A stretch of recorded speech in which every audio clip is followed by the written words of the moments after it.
자, 우리 옆에 분들과 인사하겠습니다. 오늘 정말 잘 오셨습니다. 자, 은혜 받기 원합니다. 예, 감사합니다. 오늘은 이 예배 시작 전부터 굉장히 든든한 게, 여러분 뒤에 보시면 알겠지만 박순두 집사님이 세 분이나 계십니다. 그래가지고 교회가 이제 꽉 차는 느낌인데, 오늘 예배 가운데 여러분들의 상한 마음을 하나님께서 위로하시사 한 주간 살아갈 수 있는 힘과 능력을 얻고 돌아가시게 되시기를 주님의 이름으로 축복합니다. 자, 오늘 우리가 읽은 이 본문을 보면 예수께서 너무나 충격적인 말씀을 하시는데요. 나름대로 자신의 전 생애를 다해서 율법을 연구하고 스스로 하나님을 안다라고 자부하던 사람들에게 예수께서 이렇게 말씀하십니다. 너희가 그 누구보다 성경을 열심히 묵상하지만 영생을 얻기 위해서 내게 오기를 원하지 않는구나. 사실 우리가 이 성경 말씀을 묵상해 보면 이 땅에 오실 메시아를 예언하고 있는 말씀이 약 300구절 정도 된다고 합니다. 자, 그러니까 이제 한 장 걸쳐서 예수님의 탄생에 관한 이야기가 나오고, 한 장 거쳐서 또 메시아의 탄생에 관한 이야기가 나오는 구조로 되어 있다는 것이죠. 자, 그런데 그 누구보다 성경을 가까이 하던 사람들이 도리어 이 땅에 오신 예수를 잘 알아보지 못할 뿐더러 실상은 영생을 얻기 위해서 하나님께 나오는 자가 흔치 않다라는 진단입니다. 자, 도대체 그 이유는 무엇일까요? 자, 오늘 우리가 읽은 본문은 이 꼼꼼히 묵상해 보면 크게 두 가지의 진단을 내리고 있는데요. 자, 먼저 42절을 보니까 그들이 성경은 열심히 연구했으나 실상은 하나님을 사랑하는 마음이 없기 때문이라고 진단을 하고요. 자, 두 번째로는 이 44절을 보니까 그들이 하나님께로부터 오는 영광에는 도무지 관심이 없고 오로지 누구로부터 오는 영광이요? 사람으로부터 오는 영광에만 막대한 관심을 쏟고 있다라고 지적하십니다. 자, 한번 따라 보겠습니다. 너희 안에는 하나님을 사랑하는 마음이 없다. 한 번 더 따라하겠습니다. 너희는 하나님께로부터 오는 영광에는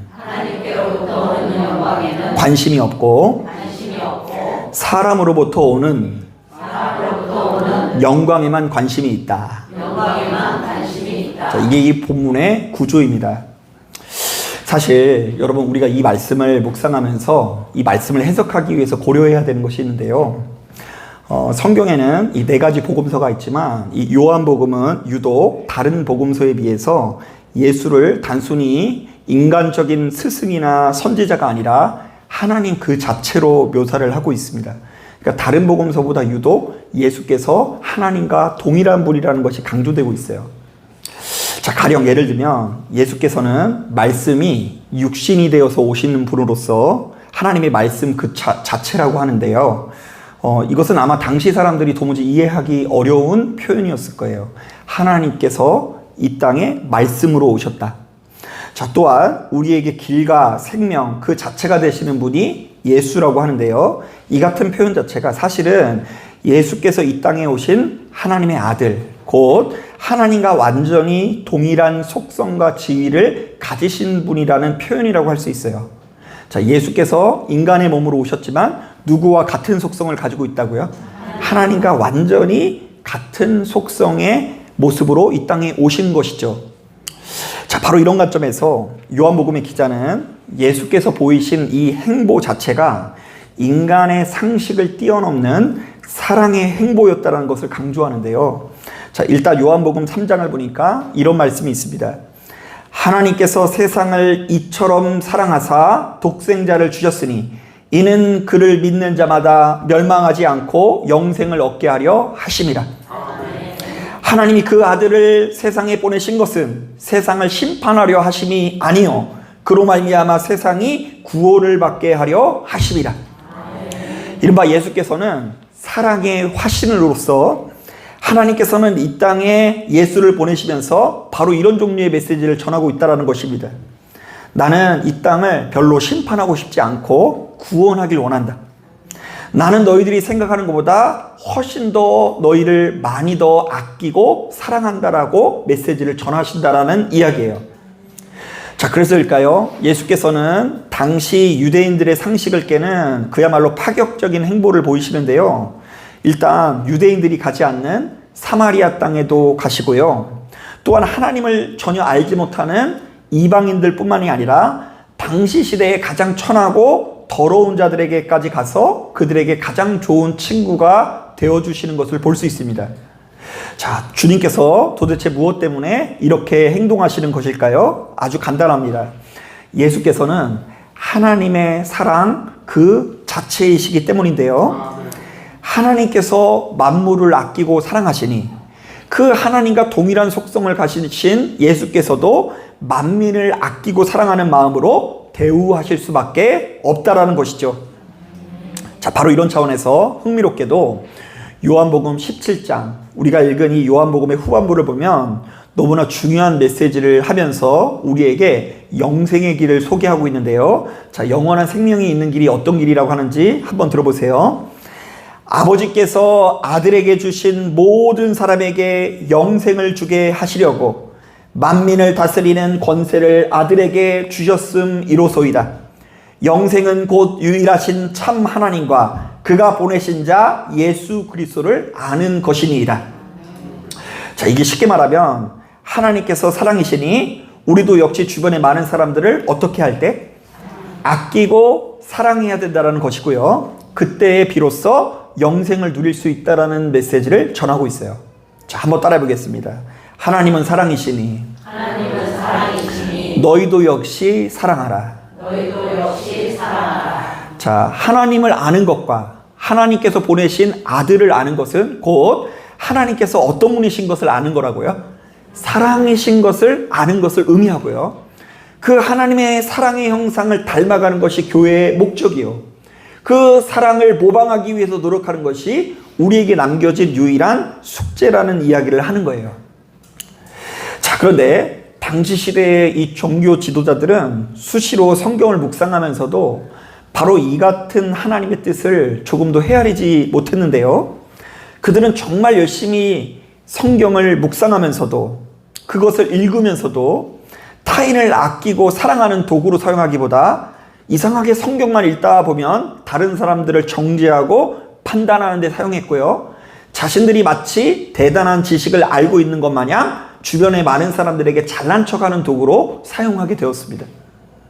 또한 그들은 정말 열심을 다해서 예배를 드리고 기도를 하면서도 바로 그것을 타인을 아끼고 섬기는 도구로 사용하기보다 도리어 이상하게 성경을 많이 읽은 사람들 사이에 다툼과 분쟁이 일어나는 역사가 나타났다는 거예요. 자, 여러분, 성경을 많이 읽으면 그 사람이 순해질 것 같아요? 아니면 머리가 꼿꼿해질 것 같아요? 아멘. 순해져야 될 줄로 믿습니다. 성경을 많이 읽으면 주변에 많은 사람들을 인정할 것 같아요? 아니면 내가 잘난 척하게 될 것 같아요? 아유, 할렐루야. 우리 교회에 그런 사람들이 나타나길 바랍니다. 자, 사랑하는 여러분, 여러분들은 어떠십니까? 한번 잘 생각해 보셔야 돼요. 여러분들은 그리스도 예수의 이름으로 사랑의 지경이 좀 확대되는 것 같으세요? 진짜 벼룩 같은 우리들의 사랑이 그나마 누구를 믿기 때문에? 예, 하나님을 믿기 때문에 더 이상 정죄와 판단을 우리 인생의 도구로 삼지 않고 그 사랑과 용서를 우리 인생의 도구로 확대되는 역사가 나타날 때에 우리의 인생이 정말로 영생에 이르를 수 있다는 것이죠. 여러분, 우리가 오늘 본문 가운데 바로 이 메시지를 듣는 것만으로도 우리에게 큰 도움이 됩니다. 참 재미없을지 모르겠지만 성경은 결국 사랑의 확대에 관해서 말합니다. 저는 사실 이것을 깨달으면 깨달을수록 참 힘들게 느껴지는 게 사실이에요. 아니, 그냥 기적 한 방으로 끝내는 것이 목회고 신앙이면 참 좋을 것 같다는 생각 들지 않으세요? 기도를 2시간 했더니 표적이 요만큼 나타나고, 그리고 기도를 12시간 했더니 표적이 이만큼 나타난다고 한다면 오히려 목회가 참 쉬울 것 같기도 하고 우리들의 신앙생활이 참 쉬울 것 같다는 생각이 듭니다. 자, 그런데 이 성경의 주된 관심은 하나님의 성품이자 속성인 사랑인데요. 하나님께서 사랑이시니 우리도 역시 사랑해야 된다라고 말하고요. 하필이면 그 사랑의 방식도 콕 집어서 구체적으로 제시하는데요. 내가 너희를 아끼고 사랑하여 낮아지고 죽어진 것처럼 너희도 역시 주변의 많은 사람들 앞에서 낮아지고 죽어지는 삶을 살라고 우리들에게 요구하고 있다는 것입니다. 자, 바로 이런 점에서 여러분 생각해 볼 예화가 있는데요. 그 최병락 목사님이 쓴 신의 성품이라는 책을 보면 이런 이야기가 나옵니다. 자, 이분이 이 평상시에 존경하던 목사님과 식사를 하는 중에 그분으로부터 이런 이야기를 듣게 됩니다. 자, 당시 청년들 사이에 그 2000년대 초반으로 기억하는데요. 머리를 노랗게 빨갛게 물들이는 것이 유행이었다고 하는데요. 자, 그런데 그 목사님은 이상하게 설교할 때 이 성도들의 머리가 노랗고 파란 것을 보면은 숨이 막혀가지고 설교가 안 되는 역사가 나타났대요. 막 가슴이 답답해지고, 이거 누가 봐도 사단의 방해라는 생각이 들고, 우리 교회가 원수 마귀의 공격으로 인해서 오염됐다라는 생각이 든 거예요. 게다가 하루는 설교하려고 딱 올라갔는데 그 교회에서 가장 유력한 장로님의 아들의 머리가 파란 거예요. 노란 것까지는 이해하고 빨간 것까지는 이해를 하는데 파란 거는 도무지 이해가 안 된다. 어떻게 장로 자식까지 저렇게 할 수 있을까? 우리 교회를 업신여기는구나. 그래서 더 숨이 막히기 시작했어요. 자, 그러다 어느 날 목사님께서는 경건을 주제로 설교를 준비하고는 청년들에게 정말 따끔하게 지적을 할 생각을 하고 기도를 하기 시작합니다. 하나님, 오늘 설교 중에 역사하여 주셔서 머리를 물들일 청년들이 회개할 수 있도록 역사하여 주옵소서. 특히 저놈의 자식, 저 장로님의 아들이 머리를 퍼렇게 해서 우리 교회를 업신여기고 있습니다. 어떻게 직분자의 아들이 교회를 더 업신여깁니까? 하나님, 오늘 예배 가운데 역사하사 조져주시옵소서. 뭐 이런 종류의 기도를 했대요. 자, 그런데 한참 그렇게 열심히 감정을 쏟아가면서 기도를 하고 있는데 순간적으로 이런 마음이 들었다고 합니다. 야, 다 좋은데 한 가지만 물어보자. 너도 오늘 하얀 머리를 까맣게 염색하고 온 거 아니야?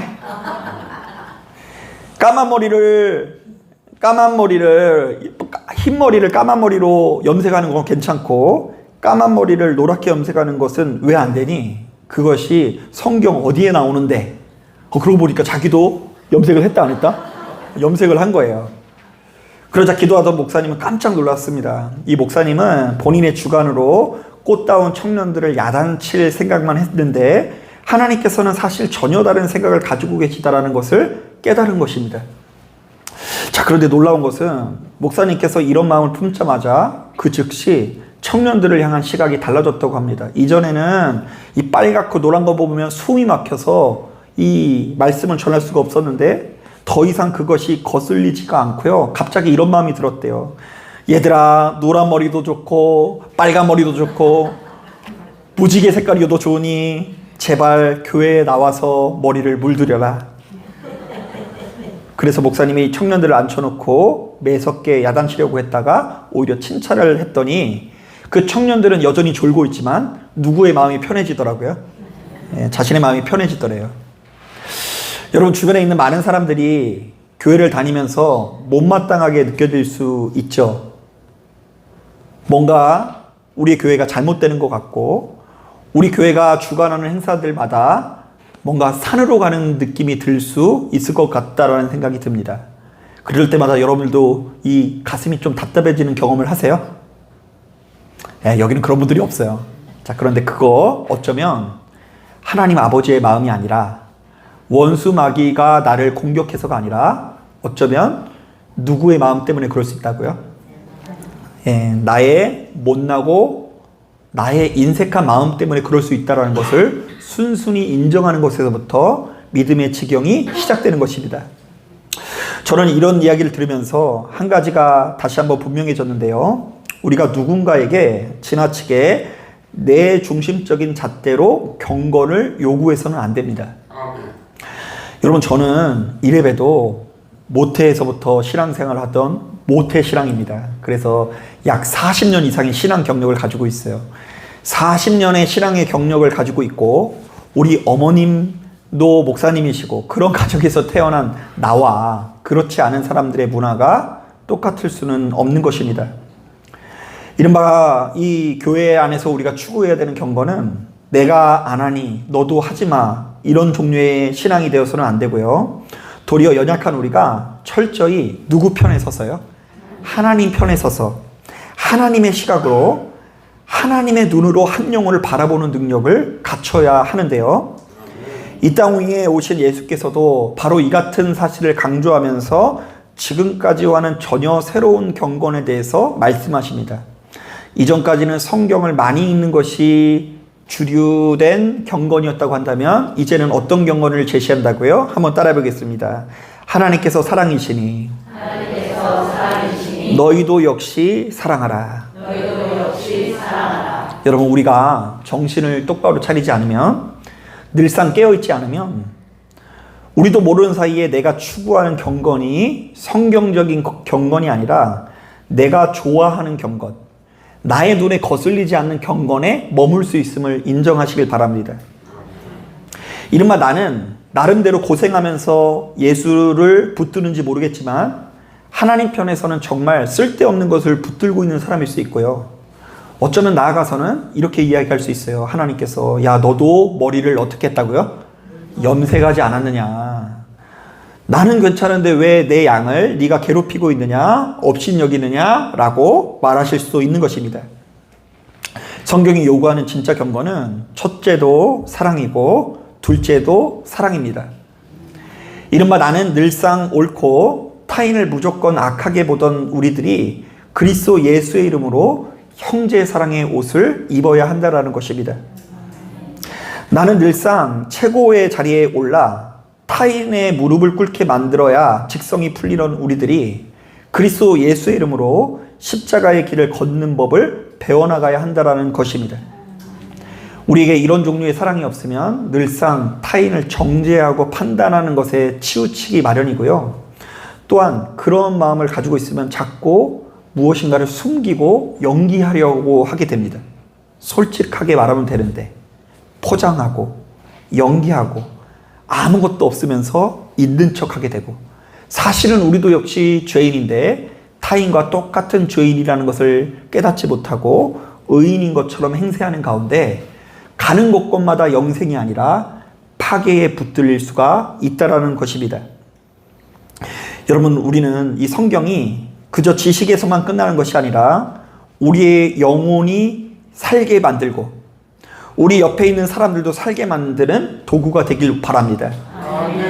자, 바로 이런 점에서 복음 전도자라고 알려져 있는 무디 목사님은 교회를 다니는 우리들을 크게 세 가지로 분류합니다.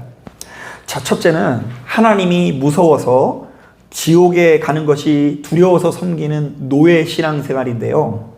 자, 이들은 어떻게든 하나님의 노여움을 사지 않기 위해서 노력하는 신앙생활을 할 수밖에 없습니다. 자, 그러면서 혹시 재수가 없거나 운수가 안 풀려서 어려움을 당하면 그것이 하나님께서 나에게 내리신 어떤 심판이나 저주쯤으로 생각하는 경우가 많은데요. 자, 이분들은 하나님께 충성하는 이유가 순전히 무엇 때문일까요? 두려움 때문이에요. 그래서 실제로 저도 목회하다가 그런 이야기를 참 많이 듣는데요. 어떤 분이 주일 예배에 안 나오고 어디 여행을 갔는데 거기서 이제 교통사고가 났대요. 그러더니 막 돌아와서 얘기하더라고요. 아우, 목사님, 하나님께서 저를 내버려 두시지 아니하시고 이렇게 한 대 쥐어 박으셨더라고요. 이랬는데 제가 이 속으로는 하나님은 그런 분이 아닙니다 라고 생각이 들었지만 얘기를 안 했어요. 웃으라고 말씀드린 거예요. 주일날 좀 더 나오라고 더 말은 안 했는데 이제 저는 속으로는 이제 그렇게 생각을 하고 있다는 거 여러분들이 아실 거예요. 하나님께서는 그런 하나님이 아니십니다. 나도 내 아들이 내 뜻대로 안 한다고 교통사고 나기를 원하지 않으십니다. 하나님께서 그렇게 원하지 않으실 거예요. 이런 마음이 있는데 많은 성도님들이 하나님을 자꾸 그렇게만 여겨요. 하나님은 무서운 분이다. 말 안 들으면 착상한다. 자, 두 번째로는 이 하나님을 어떤 관계로 섬기냐면 삭슬 받기 위한 노동인의 신앙을 가지고 있는 사람이 있대요. 삭슬 받기 위한 노동인. 자, 이들은 어떻게든 하나님을 감동시켜서 그분으로부터 상급을 받기 위해서 노력하는 신앙을 말합니다. 그러니까 아까 말하는 사람들은 충성을 하는 이유가 두려움 때문이라고 한다면 이 사람은 충성하는 이유가 떡고물이에요. 내가 기도를 하는 것도 그렇고 구제를 하는 것도 그렇고 하나님 앞에 봉사하는 모든 목적에는 다 기브 앤 테이크예요. 내가 이렇게 했으면 하나님께서 나에게 어느 정도 보상을 해줘야 된다라는 의식이 깔려 있는 것이죠. 이 두 가지의 성도들이 굉장히 교회에 많이 구성되어 있어요. 두려움으로 충성하는 사람, 떡고부를 받기 위해서 충성하는 사람. 이런 사람 겉으로 볼 때 믿음이 좋아 보여요? 안 좋아 보여요? 좋아 보일 수 있어요. 자기 살자고 안 믿으면 죽을 것 같으니까 믿으니까 얼마나 철저하겠어요. 이거 해가지고 내가 보상을 30배, 60배, 100배로 받을 수 있다고 한다면 충분히 열정적으로 하나님 앞에 충성할 것입니다. 자, 그런데 진짜 신앙인은 이 무디 목사님에 의하면 하나님과 깊은 사랑의 관계를 맺고 그분을 신뢰하는 아들의 신앙이 되어야 된다고 말합니다. 한번 따라해 보겠습니다. 예수 믿는 우리들은 자녀가 되어야 한다. 네. 여러분, 저는 우리 부모님들이 때로는 자신의 자녀들을 왼수라고 표현하는 걸 많이 보게 됩니다. 여러분들도 때로는 자녀가 왼수처럼 느껴질 때가 있으십니까? 얼마 전에 재밌는 그 그림을 보았는데요. 아들이란이라는 그림이었어요. 이 아들이라는 그림을 보니까 어떻게 됐냐면 이 아들이라는 존재는 낳을 때는 1촌이고 대학 가면 4촌이고 군대 제대하면 8촌이고 장가 가면은 사돈의 8촌이라고 하더라고요. 그리고 애 낳으면 동포, 이민 가면 해외 동포, 잘난 아들은 나라의 아들이고 돈 잘 버는 아들은 사돈의 아들이고 그리고 빚진 아들이 내 아들이라고 이야기합니다. 그러니까 아들이 내 품에 있으려면 형편이 좀 어려워야 돼요. 형편이 어려운 아들이 내 아들이래요. 자, 그런데 그래도 이 왼수 같은 내 아들, 내 자녀를 부모는 외면할 수 있어요? 없어요? 예, 그래도 그 자녀가 믿을 수 있는 구석이 어디라고요? 부모 아닙니까? 이들은 하나님을 무서워서 섬긴다거나 그분을 감동시켜 상을 받으려는 마음을 갖기보다 그 무엇보다 뭔가 설명할 수 없는 사랑의 끈으로 묶여 있는데요. 이른바 아버지가 무시무시할 정도로 힘이 세거나 나에게 엄청난 떡고물을 주셔서 그분을 섬기는 것이 아니라 그분을 나도 모르는 사이에 아끼고 사랑하기 때문에 상대를 하는 것이고 부모도 역시 그런 자녀를 외면할 수가 없는 것입니다. 자, 그러니까 충성의 원동력이 바로 사랑이 되어야 한다라는 메시지예요. 자, 바로 이런 관점에서 본문에 나와 있는 유대 지도자들은 겉으로 볼 때 하나님 앞에 너무나 열심히 있는 사람이었어요. 너무나 열심히 기도를 하는 자였습니다. 성경을 묵상하는 자였습니다. 철저히 금식 생활하고 헌금 생활하는 자였습니다. 자, 그러나 하나님 앞에 친밀한 사랑의 관계를 맺는 것이 무엇인지를 일평생 알지 못하는 자였습니다. 자, 그들은 그저 하나님께서 참 크고 무서운 분이라는 것은 알고 있었고 그분은 나에게 상 주시는 분이라는 걸 알고 있었지만 어떤 일이 있어도 나를 포기하지 않을 뿐더러 나를 위해서 대신 죽어줄 만큼 사랑을 가지고 계신 분이라는 것을 알지 못했다라는 것입니다. 자, 그래서 유대 지도자들은 입만 열면 이스라엘 백성들에게 하나님의 이름으로 이런 가르침을 전했습니다. 너희는 율법을 지켜야 한다. 너희는 하나님께서 정하신 규칙을 무조건 따라야 한다. 저주받지 않도록 노력해라. 상 받기 위해서 노력해라. 자, 그래서 그들 사회에서 뭔가 안 풀리고 상하고 어려움을 겪는 사람은 하나님께서 버린 자로 여기고요.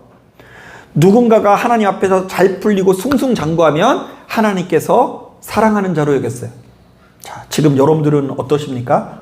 여러분들도 지금 교회 나오면서 그런 시각을 못 벗어버린 거 아니세요? 혹시 누군가가 잘 안 풀리면 뭔가 죄진 게 있겠지? 누군가가 잘 풀리고 승승장구하면 저 사람은 믿음이 좋아서 하나님께서 사랑하시겠지. 여러분, 그런 종류의 신앙생활 얼마나 피곤합니까? 나의 아픔을 솔직하게 이야기할 수가 없어요. 나의 연약함과 상황을 솔직하게 주변 사람들에게 고백할 수 없어요.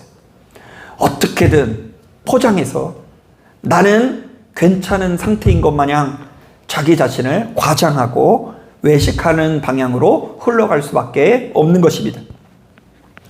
그리고는 서로들 타인의 눈을 의식하면서 상대방의 눈에 거룩해 보이기 위해서 그야말로 최선을 다해서 노력할 수밖에 없는 것입니다. 자, 그렇기 때문에 하나님께서는 이 땅에 당신의 아들 예수 그리스도를 보내시면서 오늘 말씀을 통해서 분명히 말씀하십니다. 사랑하는 아들과 딸아, 이제 신앙생활의 방향을 좀 바꿔야 한다. 너희는 온통 사람의 인정, 사람의 영광만을 취하고 있고 정말 하나님께서 기뻐하시는 하나님의 영광을 누리지는 못하고 있구나. 하지만 그것은 아직 충분하지 않다. 하나님과 너희의 관계에서 그 무엇보다 중요한 사랑의 열매를 맺기 위해서 노력하라. 여러분, 다시 한번 말씀드립니다. 참 재미없는 소리일지 모르겠지만 하나님께서 사랑이시니 우리도 역시 사랑해야 합니다. 1차적으로는 나를 지으시고 여기까지 인도하신 하나님을 아끼고 사랑하면서 이 하나님과 친밀한 사랑의 관계를 맺어야 돼요. 두려우니까 그냥 섬기는 게 아니고, 떡공을 받기 위해서 섬기는 게 아니고, 어려서부터 그냥 습관적으로 해오니까 하는 것이 아니라 사랑의 관계를 맺어야 돼요. 명절에 그래도 부모님을 찾아가서 인사를 드리는 것처럼 주일날 나와서 우리 하나님과 깊은 사랑의 관계를 맺어야 되고요. 또한 더 나아가서 그 깊은 사랑의 관계 가운데 하나님께서 어떤 분이신지를 알고 그 하나님께서 우리를 대우하셨던 것처럼 우리도 역시 대우하기 위해서, 모방하기 위해서 노력해야 돼요. 여러분, 베드로 후서 1장에도 예수 믿는 우리들이 누려야 되는 경건을 이렇게 소개하고 있습니다. 자, 여러분, 경건 생활을 하고 싶으십니까? 예, 그런데 그 경건 생활 하면 말씀 생활, 기도 생활, 예배 생활만 떠올리잖아요. 자, 그런데 베드로후서 1장에서 소개하는 경건 생활이 무엇인지 한번 들어보세요. 그러므로 너희가 더욱 힘써 너희 믿음의 덕의 지식을, 지식의 절제를, 절제의 인내를, 인내의 경건을, 경건의 형제 우애를, 형제 우애의 사랑을 더하라. 가만히 보면 경건 생활이라는 것은 우리의 삶에 하나님께로부터 오는 무엇인가를 더하는 것인데요. 자, 일단 우리 인생에 믿음을 더하고, 거기에 덕을 세우는 행동을 더하고, 거기에 지식을 더하고, 절제와 인내와 경건을 더하다가 마지막에는 무엇을 더하라고 하는지 아세요?